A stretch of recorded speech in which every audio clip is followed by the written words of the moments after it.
Okay, so let's connect the two. Let's connect forgiveness and prayer together. Forgiveness is not just like flipping a switch. Daniel, can you turn the lights off? That's not what forgiveness is like. Can you flip them back on? That is not what forgiveness is like. Forgiveness is not like flipping a switch. It is more like cleaning a room. I assume you've all cleaned your rooms at some point, or have been told to clean your room. Blaine, you've never cleaned your room? My man. Okay. Well, if you have cleaned your room, have you ever cleaned your room and like found something you forgot about, like something lost in the archives of time? $5. Finding money. Finding money is the best thing when you clean your room.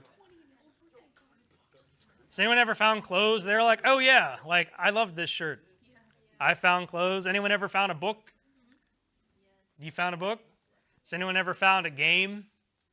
Like some type of game? A board game? What'd you find, Tommy? You found a chessboard cleaning your room?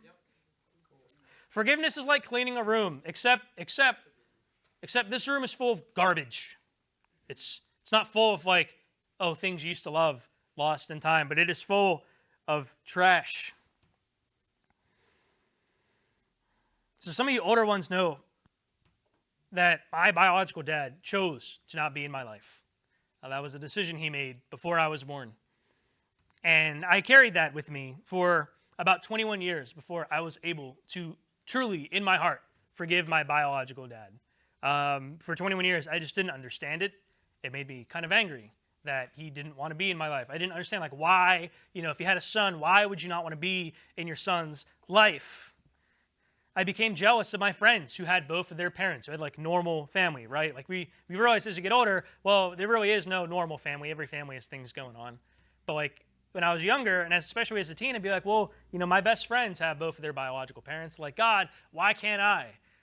I made up a rap song about asking God, like, why can't I have my biological dad in my life? I didn't write poetry. I wrote rap. Very different because it had a beat, and I would use that to work through a lot of my emotions. I never really finished it. It just went something like, the only thing I really remembered, I was thinking about it today, I was like, if you love me so much, why couldn't my father be around? If my dad was a bad person, why couldn't my dad be someone else? My other friends have both their parents. How come I was singled out? And if that's just part of your plan, so far your plan has let me down. So again, thank you. That's my personal pain and trauma growing up. But again, going back to the whole like David yelling his prayer, his tired, messy prayer into the void, and God like still shows up and hear him. Like that's what it took me 21 years to work through this.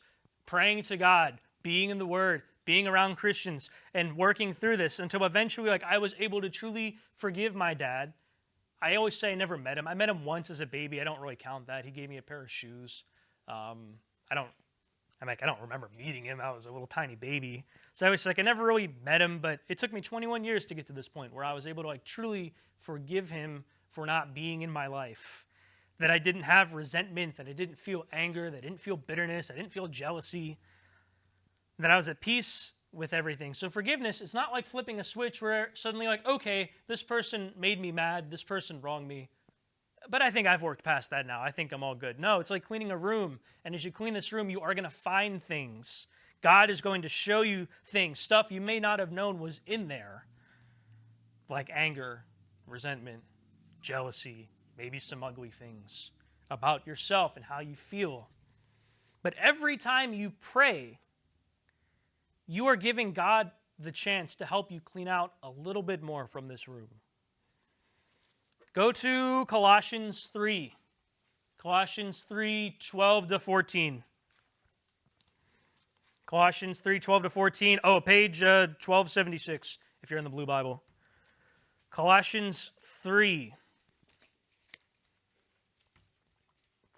Therefore, as God's chosen people, holy and dearly loved, clothe yourselves with compassion, kindness, humility, gentleness, and patience.